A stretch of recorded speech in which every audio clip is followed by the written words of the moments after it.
Xoş gördük əziz dinləyicilər. Şiələrin böyük mərcəklərindən olan və mənim də kifayət qədər hörmət etdiyim Sistani ağa, yəni İraqda ənənəvi şiələrin rəhbəri olan Sistani ağa dünənlərə elə bir fətva verib ki, bir neçə gün bundan qabaq o fətva İran mollalarına çox ağır təsir bağışlayıb. O fətvada nə deyilir? Fətva ondan ibarətdir ki, yəni ağa Sistani bildirir ki, pul ilə namaz qıldırmaq, ruhanilərə pul vermək, məscid rəhbərlərinə pul vermək və pul ilə namaz qıldırmaq məkruhdur, yəni doğru bir şey deyil, bəyənilən bir şey deyil.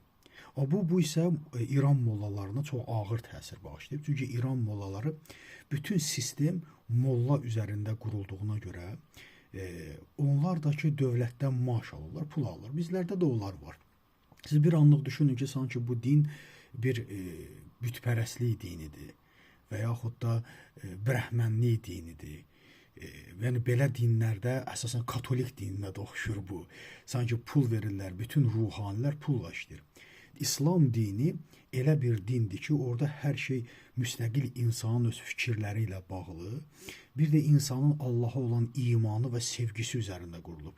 Siz təsəvvür edin, bir nəfər deyir ki, mən iş görürəm. Nə iş görürsən? Maaş alıram, namaz qıldıramam mən. Namaz qıldırmaq işim olar. Yəni Allaha namaz qıldırıram. Birdən pul verməsələr namaz qıldırmayacam. Və yaxud da ki, İslam dini elə bir din deyil ki, biz bu günləri pul alıb namaz qıldıraq və yaxud da pul alıb namaz qılaq. Yəni yenə deyirəm, İslam dini elə bir dindir ki, orada sevgi və iman üzərində hər şey qurulur. Və Sistani ağanın da belə bir fətva verməsi əlbəttə ki, vilayətçi şiələri çox təsir edib.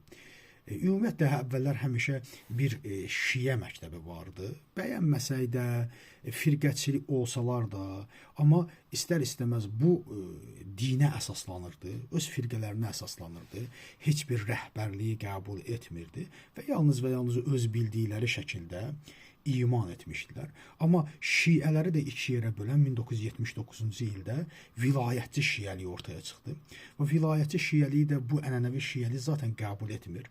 Normal insanlara baxdıqda, normal şiələrə baxdıqda görürsünüz ki, onlar əsasən ənənəvi şiələrdir. Amma 79-cu ildən sonra qoyulan vilayətçi şiələr bu günləri o şiələrdir ki, ağa dedi sürdərəyə, sürək dərəyə bütün beyinlərini demək olar ki, ipotekaya vermiş şiələrdir və yalnız indi bu dəqiqə artıq onlar əmrlə hərəkət edirlər. İstəyirdim bunu deyəm, yəni bu artıq İranda böyük bir rezonans doğurub, dini camiyyədə böyük bir rezonans doğurub ki, ağa fətva verib ki, əlbəttə ki, namaz qılanları, ruhanilərə pulla, maaşla namaz qıldırmaq bu doğru bir şey deyil. Təşəkkürəm diqqətinizə görə.